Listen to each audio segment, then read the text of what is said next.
Hi and welcome back to Terra Invicta, and this is the third one of my and final one for that matter, third one of my videos on hacking the Terra Invicta save file. We've already done the basics, how to hack things like your resources, how to hack your councillors, and even how to hack countries to give yourself control of countries and to give countries extra claims and all that sort of stuff. And we've done basic bits of hacking technology. Just to say, well, we just put your points in here and up it, and that gives you the technology.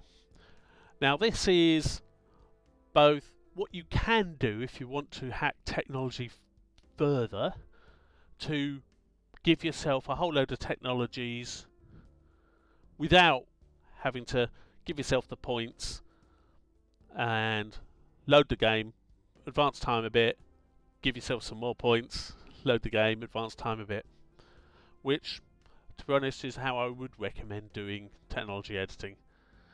But anyway, what we've got here is the save file we had last time, pretty much. So we've got the super councillors, and they've got all their abilities.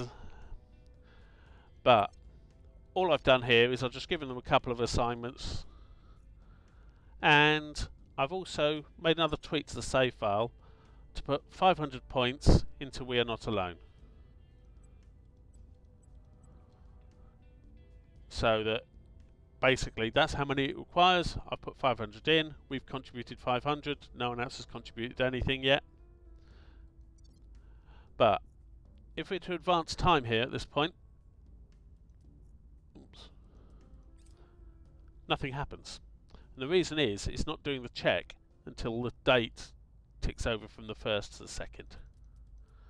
So let's speed up time a bit. The dreamer in me wants to believe it And will we've bring a completed it. golden age of advancement and prosperity for all mankind. Now, but I'm a realist. what this does, any race advanced enough to find it us gives us would be these enough to end new us, global researches likely without even regarding us. and Commander a Fiona project. Ayawade, NATO Symposium on First Contact. Now what this gives us is some new global technologies that can be researched and a chance, to unlock a project. Now this, for us, doesn't have a chance. If we click on one of these, you see these got the percentages. That's the base chance of it unlocking. That is modified by how many points you've put into that. But that's our next research. Now I've taken a save of this point as well, just after this is completed, so we can actually do a comparison and see what happens behind the scenes when a technology is completed, because that will tell us what we need to do if we want to add a load of technologies without having to go through this whole process of adding the research points, advance time, save it again, add another point, a bunch of points, and so on. So let's just fire up the comparison tool,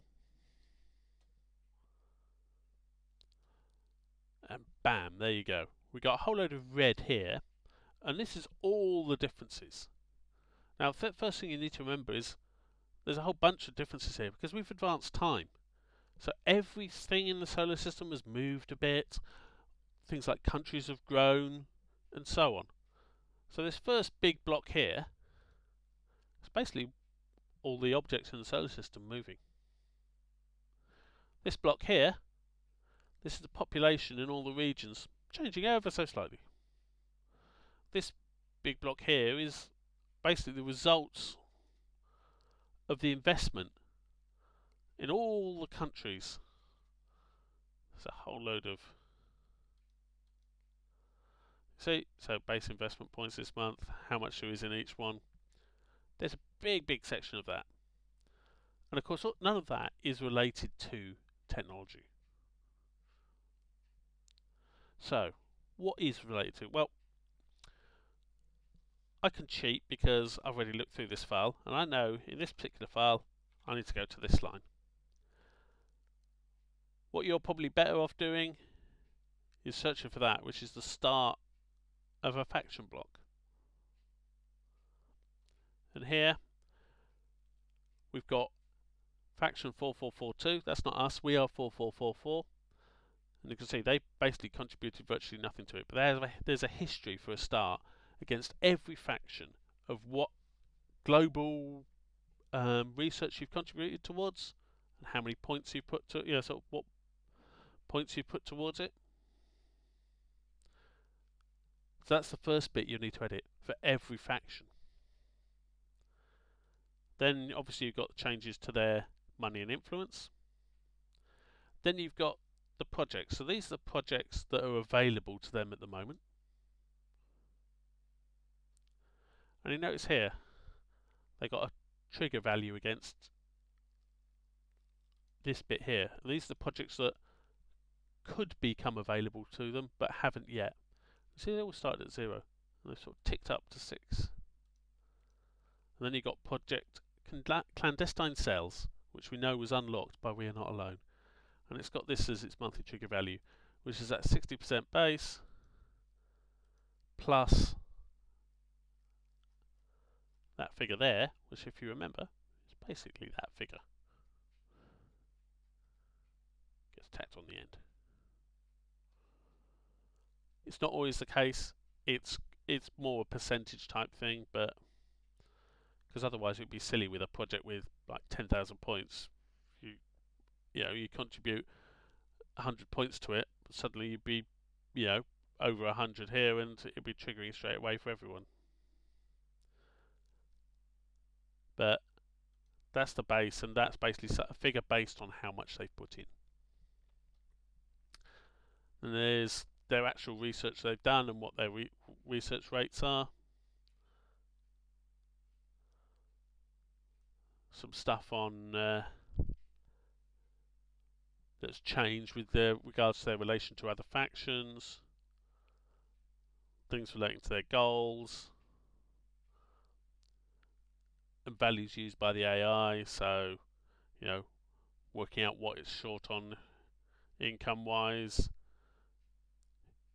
Who do I think is the most powerful faction? Unsurprisingly, it's the Initiative, because, well, we hacked them to give them loads of stuff, and they think they're losing.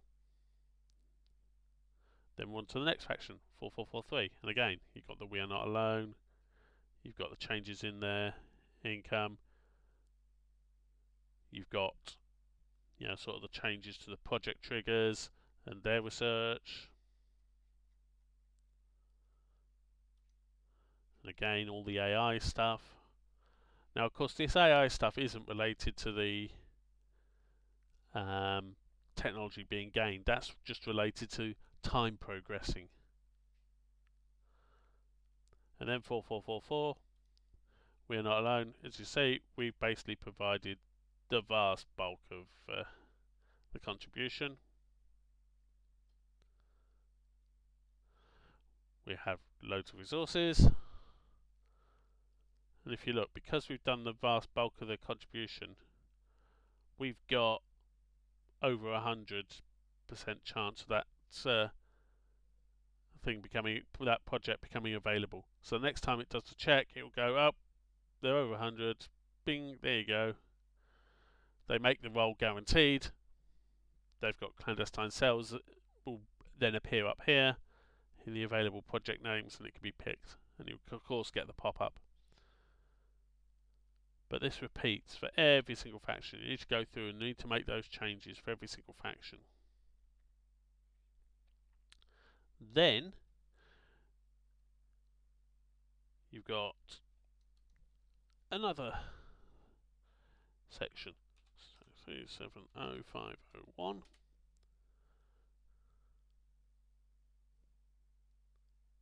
Oops, I need to be on the right hand side, not the left hand side. There we go. There's this bit, and this is the notification, sort of the record of the notification that popped up on screen saying "We are not alone" completed. I don't know what happens if you don't do this. If this isn't here. It may well be that you don't need to, it's not a problem not having that there. But it may well be that it just breaks more things.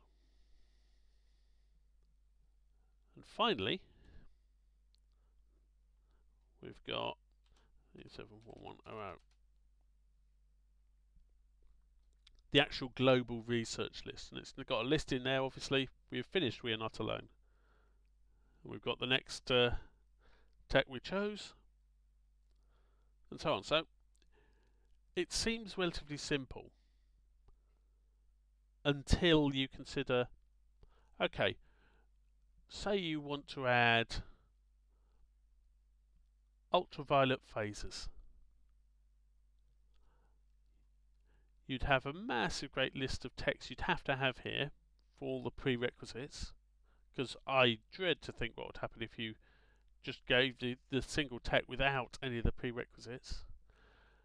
Likewise, you have to go through each of the factions. You'd have to work out all the projects that would have been unlocked by all those predecessor techs. Potentially, you'd want to be giving yourself some of those techs completed.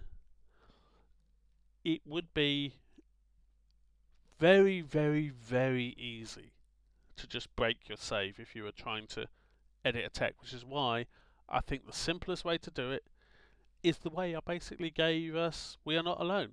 You just edit this bit here. Likewise, if you want to gain a project, you just edit the contribution you've put towards the project.